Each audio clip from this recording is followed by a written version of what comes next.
Good morning students. I am Dr. Achan Rathod, Associate Professor in MS College, Bikaner. Students, Comparative Public Administration में हम different countries के constitutions, उनकी political system इत्यादि के बारे में पढ़ते हैं। आज हम इसी का एक महत्वपूर्ण टॉपिक कंपैरेटिव पब्लिक एडमिनिस्ट्रेशन का एक महत्वपूर्ण टॉपिक करने जा रहे हैं। आज का हमारा टॉपिक MGS यूनिवर्सिटी में BA पार्ट 3 में और MA प्रीवियस में लगता है। आज का हमारा टॉपिक है ब्रिटिश कॉन्स्टिट्यूशन। कॉन्स्टिट्यूशन पे आने से पहले हम ब्रिटेन का थोड़ा सा परिचय जान लेते हैं। ब्रिटेन को आप कई नामों से जानते हैं, जैसे great Britain, England, UK, United kingdom. Basically students, ये छोटे छोटे द्वीपों से बना हुआ एक यूनियन है, जिसमें England, Scotland, Wales and Northern Ireland को जब मिलाते हैं तब ये कहलाता है यूनाइटेड किंगडम। तो आज हम इसी देश के बारे में जानना चाहेंगे। इतना छोटा सा देश, क्षेत्रफल की दृष्टि से हम अगर देखें तो अमेरिका का 40 गुना छोटा, इसका क्षेत्रफल जो है 2,44,108 वर्ग किलोमीटर है। अमेरिका से बिल्कुल 40 गुना छोटा है। और फ्रांस और जर्मनी की बात करें तो उनसे आधा ही इसका क्षेत्रफल है। लेकिन इतना छोटा सा देश और विश्व के कई देशों पर इसने राज किया, और इसके लिए कहा जाने लगा कि ब्रिटिश सूर्य कभी अस्त नहीं होता। इसने विश्व भर में कई कॉलोनीज डेवलप करी और उन पे काफ़ी राज किया। धीरे धीरे 19वीं सेंचुरी में इन कॉलोनीज को इसने आज़ाद कर दिया, लेकिन आज भी ये एक विकसित देशों की श्रेणी में आता है और बहुत ही महत्वपूर्ण इसका संविधान हमारे लिए है। तो हम आज उसी के संविधान के बारे में जानना चाहेंगे। स्टूडेंट्स, अगर हम इस देश के बारे में जानें तो लिटरेसी रेट की बात करें तो 100% है, यह 100% है। और अगर हम यहाँ की रिलीजन की बात करें तो ज़्यादातर ईसाई धर्म को मानने वाले लोग यहाँ रहते हैं। स्टूडेंट्स, ये जो आप पिक्चर देख रहे हैं, इसमें आपको दिखाई दे रहा है ब्रिटेन का फ्लैग। ये वहाँ का नेशनल फ्लैग है, जिसे यूनियन जैक कहा जाता है। यूनियन जैक के जो क्रॉस हैं वो जैसे जॉर्ज क्रॉस, इंग्लैंड के जॉर्ज क्रॉस, स्कॉटलैंड के एंड्रे क्रॉस और पैट्रिक क्रॉस, आयरलैंड के पैट्रिक क्रॉस को मिलाकर इस जैक का, यूनियन जैक का निर्माण किया गया है। तो ये एक बहुत ही महत्वपूर्ण देश है। अब अपन आज के टॉपिक की तरफ चलते हैं। हमारा आज का जो टॉपिक है वो है salient features of British constitution.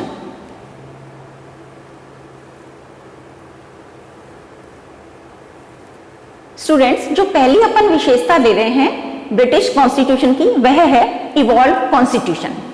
Students, Britain का जो संविधान है वह एक विकास का परिणाम है, निर्माण का परिणाम नहीं है।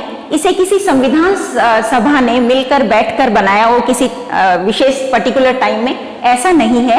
ये 1500 वर्षों के धीरे धीरे विकसित होने का परिणाम है। आपने देखा कि एंग्लो सेक्शन से जो स्टार्ट हुआ था राजतंत्र, वहां नॉर्मन काल, ट्यूडर काल और स्टुअर्ट काल के बाद आज तक ये जो संविधान है वहां का धीरे धीरे विकसित होता रहा है। धीरे धीरे इसमें जो पार्लियामेंट के डिसीजंस आए, वहां की जो जुडिशरी है उसके डिसीजंस आए, और वहां की कुछ परंपराएं, कन्वेंशंस इत्यादि ने शामिल होकर इस देश के संविधान का निर्माण किया है। इसके संविधान के निर्माण के लिए कहा जाता है कि ये सुदीर्घ विकास का परिणाम है। किसी ने इसमें ईंट पत्थर जोड़े तो किसी ने इसमें सीमेंटिंग करी, लेकिन ये निरंतर विकसित होता हुआ चला गया। दूसरा जो अपन फीचर ले रहे हैं स्टूडेंट, वह है अनरिटन कॉन्स्टिट्यूशन। स्टूडेंट, जैसा कि विश्व के अन्य संविधानों में देखते हैं, भारत के संविधान की बात करते हैं। भारत का संविधान लिखित संविधान है। अमेरिका की बात करें, जापान की बात करें, स्विट्जरलैंड, विश्व के अन्य देशों में, सभी देशों में लगभग हमें रिटन कॉन्स्टिट्यूशन देखने को मिलता है। लेकिन ब्रिटेन एकमात्र ऐसा देश है जिसका संविधान अलिखित है। उसकी कहने का मतलब यह है कि उसको डॉक्यूमेंट के रूप में आप नहीं देख सकते हैं, ना ही किसी संविधान सभा ने बैठकर इसका निर्माण किया है। तो इस तरह से ये डॉक्यूमेंट फॉर्म में आपको नहीं दिखता है, ये इसलिए ये अनरिटन कहलाता है। तो डी टॉकविले जैसे लोग तो ऐसे भी कहते हैं कि ब्रिटेन के संविधान जैसी कोई चीज एग्जिस्ट ही नहीं करती, लेकिन फिर भी ये संविधान तो है। अपन ये भी नहीं कह सकते कि प्योरली ये अनरिटन है, इसके कुछ पार्ट रिटन भी हैं। जैसे समय समय पे जो संधि समझौते हुए या उनके राजा के साथ जो उनके समझौतों के साथ जो उनको अधिकार मिले, पार्लियामेंट के जो डिसीजंस हुए, वो सब इसका रिटन पार्ट भी है। सबसे पहले जैसे अपन रिटन पार्ट की बात करते हैं तो मैग्ना कार्टा, जो ये कहा जाता है कि स्वतंत्रता का प्रथम घोषणा पत्र भी जिसे अपन कह सकते हैं। ये 1215 में वहां के जो राजा थे जॉन, काफी निरंकुश राजा थे और उनको रेडमंड टापू पे बंदी बनाकर उनसे मैग्ना कार्टा चार्टर पे साइन करवाए गए थे, जो कि 1215 में हुआ था। उसके बाद आप देखते हैं पिटिशन ऑफ राइट 1628 में, ये है अधिकार याचना पत्र, इसके माध्यम से ये भी हमें रिटन फॉर्म में देखने को मिलता है। फिर हम देखते हैं बिल ऑफ राइट्स 1689। स्टूडेंट्स, आपने ब्रिटेन के ग्लोरियस रेवोल्यूशन के बारे में तो सुना होगा, जो कि 1688 में हुई थी। ये भी हुआ यूं था स्टूडेंट्स कि उस समय वहां के जो शासक थे जेम्स, वो काफी कहना चाहिए कि काफी निरंकुश शासक थे, जिससे अप्रसन्न होकर वहां के पार्लियामेंट के मेंबर्स ने ऑरेंज के जो राजकुमार थे विलियम, उनको इनवाइट किया था और उनको जो जेम्स है उनको अपना देश छोड़कर भाग जाना पड़ा था, फ्रांस चले गए थे वो। तो इस तरह से बिना किसी रक्तपात के वो ये क्रांति हुई थी और इसके बाद से जो बिल ऑफ राइट लाया गया वो 1689 में लाया गया। इसके साथ ही साथ पार्लियामेंट्री एक्ट ऑफ 1911 है, 1949 है। इसके अलावा कई जो संवैधानिक निर्णय है, न्यायपालिका के निर्णय हैं, ये सब इसका रिटन पार्ट भी है। तो हम कह सकते हैं कि ये पूरी तरह से अनरिटन नहीं, कुछ इसका अर्धलिखित भी इसको अपन कह सकते हैं कि रिटन पार्ट भी हमें कुछ देखने को मिलता है। स्टूडेंट, जो अगली जो अपन फीचर ले रहे हैं वह है फ्लेक्सिबल कॉन्स्टिट्यूशन। फ्लेक्सिबल कॉन्स्टिट्यूशन से यहाँ तात्पर्य है कि जिस संविधान में आसानी से परिवर्तन किया जा सकता है, संशोधन किया जा सकता है, वह संविधान फ्लेक्सिबल या लचीला संविधान कहलाता है। दूसरी ओर वे संविधान होते हैं जिसमें संशोधन की प्रक्रिया या अमेंडमेंट की जो प्रोसीजर है वो काफी डिफिकल्ट होती है, तो उसको अपन जटिल संविधानों की श्रेणी में रखते हैं। ये संविधान फ्लेक्सिबल या लचीला इस बात से तय होता है कि जिस तरह से वहां की पार्लियामेंट सामान्य कानून को पारित कर सकती है साधारण बहुमत से, वैसे ही साधारण बहुमत से वह वहां के संविधान को भी अमेंड कर सकती है, वहां के संविधान में भी संशोधन कर सकती है। तो ये भी एक वहां की एक अच्छी भी कह सकते हैं इसको कि समय समय पर इस तरह से ये डेमोक्रेटिक वे में विकसित होता चला गया है। और वैसे इसको कहते हैं कि जैसे लिटिल स्ट्रेची हैं, उन्होंने कहा है कि ये संयोग एवं विवेक का शिशु है, child of wisdom and accident. Next जो अपन फीचर ले रहे हैं वह है difference between theory and practice. Students, Britain के संविधान में हमें सैद्धांतिक तौर पे और व्यवहारिक तौर पे अंतर देखने को मिलता है। मुनरो यहां तक कहते हैं कि ब्रिटेन का संविधान जैसा दिखता है वैसा है नहीं और जैसा वह दिखता है वैसा है नहीं। तो इस तरह से इसमें अपन देखते हैं कि थियोरेटिकली अपन देखते हैं तो इसमें क्या पाते हैं हम, राजतंत्र पाते हैं, संवैधानिक राजतंत्र। लेकिन वस्तु स्थिति में यहाँ क्या है, लोकतंत्र है। क्यों? क्योंकि वहां का राजा क्या है, संवैधानिक प्रमुख है, संवैधानिक प्रमुख है, लेकिन वहां की जो पार्लियामेंट है उसके पास रियल एग्जीक्यूटिव पावर्स हैं। इसलिए हम कह सकते हैं कि सैद्धांतिक तौर पे राजतंत्र होते हुए भी व्यावहारिक तौर पे वहां क्या है, लोकतंत्र पाया जाता है। दूसरी ओर अपन चलते हैं तो कि वहां का जो राजा और रानी के पास सैद्धांतिक तौर पे वीटो पावर है, लेकिन वह कभी भी अपने वीटो पावर का यूज नहीं करता है। सुप्रीमेसी किसकी रह जाती है, पार्लियामेंट की रह जाती है। एक तीसरी बात जो और हमें देखने को मिलती है वह देखने को मिलती है कि पार्लियामेंट कंट्रोल करती है किसको, वहां की एग्जीक्यूटिव यानी कि कैबिनेट को, लेकिन वस्तु स्थिति में कैबिनेट कंट्रोल कर रही होती है वहां की पार्लियामेंट को। तो इस तरह से हम देखते हैं कि सैद्धांतिक तौर पे जो दिखता है व्यवहारिक तौर पे कुछ उससे उल्टा ही नजर आता है। और वैसे बेसिकली स्टूडेंट्स हम बात करें तो काफी जगह काफी कॉन्स्टिट्यूशन में यही देखने को हमें मिलता है, लेकिन ब्रिटेन का ये एक मेन फीचर बन जाता है। नेक्स्ट जो अपन ले रहे हैं वह है पार्लियामेंट्री डेमोक्रेसी या संसदीय लोकतंत्र। स्टूडेंट्स, वहां संसदात्मक शासन प्रणाली को अपनाया गया है और ये कहा जाता है कि विश्व में संसदात्मक प्रणाली का प्रणेता यदि कोई है तो वो ब्रिटेन है। विश्व में पार्लियामेंट्री सिस्टम को अन्य देशों ने अडॉप्ट किया है, वो इसी से लिया गया है। पार्लियामेंट्री सिस्टम में बेसिकली स्टूडेंट्स इसकी कुछ फीचर्स होती हैं।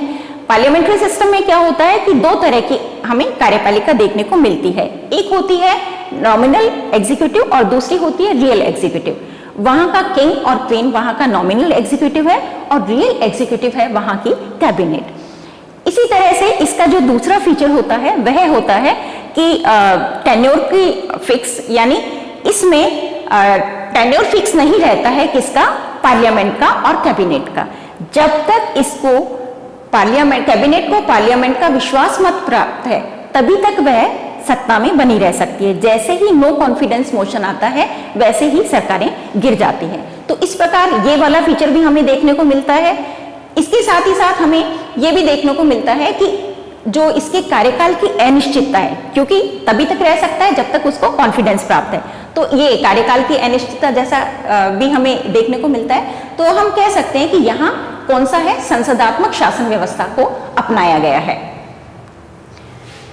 संपूर्ण शासन व्यवस्था, कानून जो बनाए जाते हैं वह वहां की संसद के द्वारा बनाए जाते हैं। नेक्स्ट जो फीचर अपन ले रहे हैं वह है सुप्रीमेसी ऑफ पार्लियामेंट या संसद की सर्वोच्चता। स्टूडेंट्स, जैसे अमेरिका में देखते हैं अपन संविधान की सर्वोच्चता देखते हैं, भारत में देखते हैं संविधान की सर्वोच्चता, न्यायपालिका की सर्वोच्चता देखते हैं, लेकिन ब्रिटेन में हमें देखने को मिलता है कि वहां सुप्रीम कौन है, वहां की पार्लियामेंट जो कि वहां की लेजिस्लेचर है या व्यवस्थापिका है। ये इतनी शक्तिशाली है कि इसके बारे में मुनरो कहते हैं कि ये राजा के सामने अगर उसका डेथ सर्टिफिकेट बना के तैयार करके रख दे, भेज दे घोषणा पत्र, तो उस पे भी राजा को वहां साइन करने पड़ेंगे। और इसी शक्तिशाली या सुप्रीमेसी के लिए कारण ये कहा जाता है कि ये एक स्त्री को पुरुष और पुरुष को स्त्री बनाने के अलावा सब कुछ कर सकती है। इतनी स्ट्रांग, और ये कहना चाहिए कि इतनी अधिकार संपन्न वहां की पार्लियामेंट है। और इसके साथ ही साथ इसके द्वारा बनाए गए कानूनों को ना तो राजा के द्वारा वीटो किया जा सकता है, ना ही वहां की जुडिशरी जो है वो पार्लियामेंट द्वारा पास किए गए बिल्स को जुडिशियल रिव्यू के माध्यम से असंवैधानिक करार दे सकती है। तो इस तरह से हम देखते हैं कि तीनों के तीनों जो पार्ट हैं, लेजिस्लेचर, एग्जीक्यूटिव और जुडिशरी, तीनों में सबसे ज्यादा सुप्रीम अगर वहां कोई है तो वहां की पार्लियामेंट है। पार्लियामेंट वहां जिस तरह से साधारण कानून बनाती है उसी तरह से वहां वो संविधान में संशोधन भी कर सकती है। तो इस तरह से हम कह सकते हैं कि वो एक संसदात्मक लोकतंत्र वाला या सुप्रीमेसी वहां पार्लियामेंट की है। स्टूडेंट्स, अगली जो फीचर ले रहे हैं ब्रिटिश कॉन्स्टिट्यूशन की वह है यूनिटरी एडमिनिस्ट्रेशन या एकात्मक शासन व्यवस्था। स्टूडेंट्स, बड़े जो देश होते हैं, विशालकाय जो देश होते हैं, उनमें फेडरल सिस्टम देखने को मिलता है, क्योंकि एक जगह से वहां की सरकार उसे संचालित नहीं कर सकती है। लेकिन ये एक छोटा सा देश है, जैसा कि मैंने आपको बताया था कि टापुओं से मिला हुआ एक छोटा सा देश है, तो यहाँ एकात्मक शासन प्रणाली पाई जाती है। यहाँ का संपूर्ण शासन लंदन में बैठी हुई वहां की पार्लियामेंट द्वारा पास किए हुए कानूनों के आधार पे और वहां विराजमान कैबिनेट और उसके सदस्यों के द्वारा जो डिसीजंस लिए गए हैं उनके आधार पे संपूर्ण देश का शासन चलाया जाता है।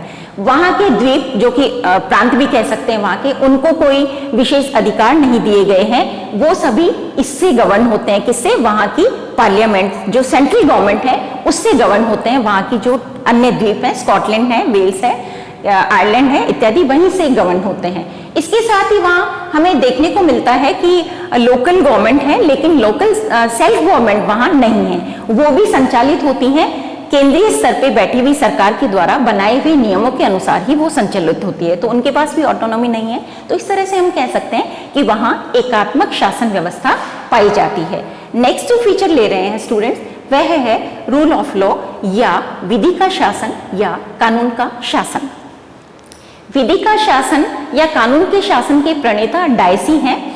इस शासन के अनुसार कानून के समक्ष सभी व्यक्ति समान होते हैं, कानून से ऊपर कोई भी व्यक्ति नहीं होता है। तो विधि का शासन रियल अर्थों में ब्रिटेन में पाया जाता है। वैसे भारत में भी विधि का शासन ही है, कानून से ऊपर कोई भी व्यक्ति नहीं है।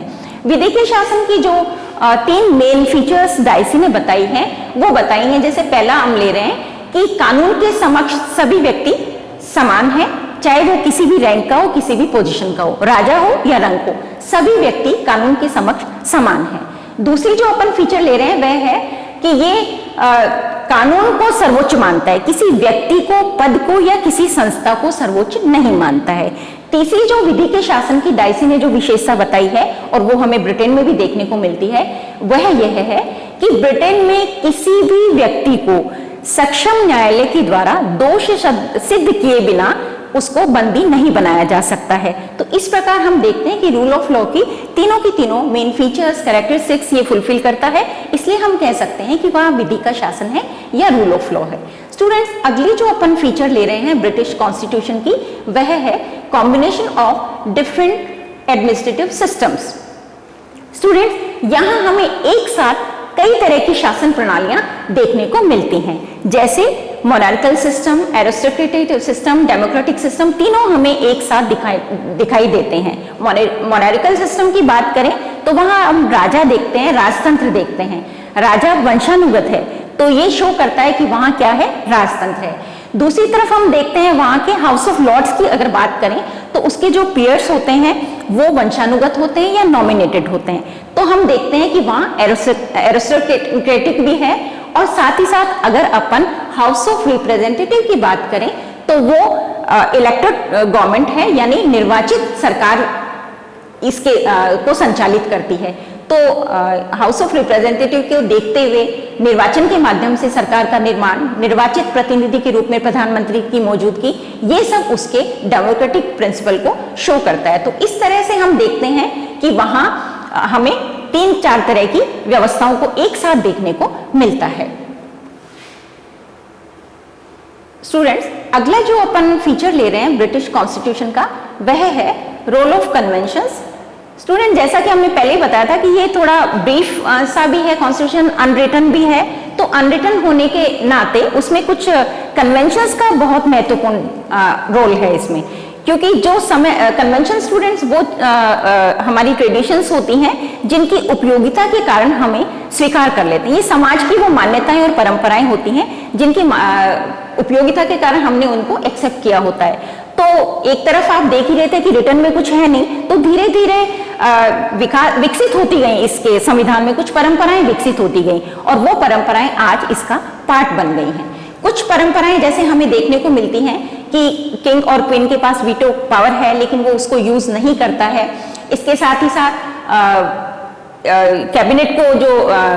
कैबिनेट जो भी एडवाइस उसको किंग को भेजती है वो उसे एक्सेप्ट करनी ही करनी होती है, वो वीटो पावर भी यूज नहीं करता। इसके अलावा अन्य कई कन्वेंशंस भी यहाँ मौजूद हैं जिनको बेस बनाकर यहाँ का शासन आज भी अच्छे तरह से डेमोक्रेटिक वे में संचालित किया जा सकता है। तो अपन देखते हैं कि उदाहरणतः ये रिजिड दिखता है देखने में, लेकिन ट्रेडिशन ऐसी बन गई है कि नहीं है, ये रिजिड नहीं है, इतना रिजिड नहीं रहा है वर्तमान में। तो धीरे धीरे परंपराएं विकसित होती गई और उनके आधार पर ये संविधान भी अपने आप को आगे संचालित करता रहा है। स्टूडेंट्स, इसके अलावा, इन फीचर्स के अलावा कुछ और भी फीचर्स हमें यहाँ देखने को मिलते हैं जिनको ब्रीफली हम देख लेते हैं। सिटीजन्स राइट, जैसे अमेरिका में बिल ऑफ राइट्स है, यह भारत के संविधान में मौलिक अधिकारों को या फंडामेंटल राइट्स को हमारे विभिन्न संविधान के आर्टिकल्स में सम्मिलित किया गया है। इस तरह से वहां संविधान में आपको किसी तरह के मौलिक अधिकार देखने को नहीं मिलते हैं, लेकिन समय समय पर जैसे पिटिशन ऑफ राइट देखा था आपने 1628 में, फिर अपन ने 1689 में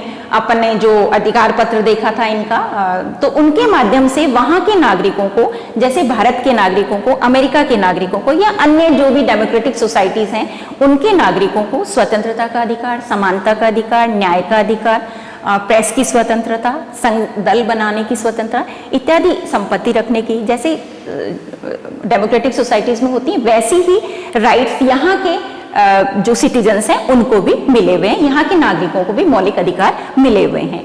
नेक्स्ट जो एक फीचर और आता है इंपॉर्टेंट, बाई पार्टी सिस्टम या द्विदलीय प्रणाली। वहां हमें द्विदलीय प्रणाली देखने को मिलती है। मेजर दो ही पार्टी हैं, एक लेबर पार्टी है और दूसरी कंजर्वेटिव पार्टी।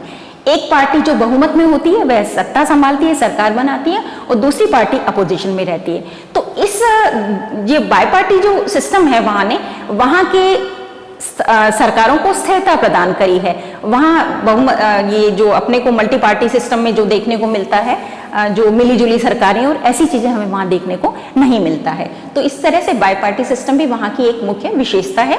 इसके अलावा रेफरेंडम जैसी विशेषता भी हमें देखने को मिलती है। रेफरेंडम मतलब जन सहमति या जनमत निर्माण।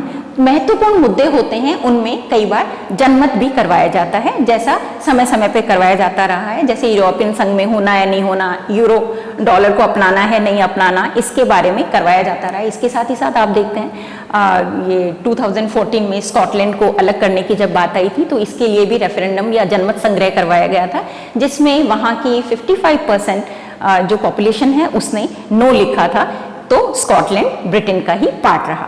तो स्टूडेंट्स, ये थे ब्रिटेन के संविधान के मेन फीचर्स।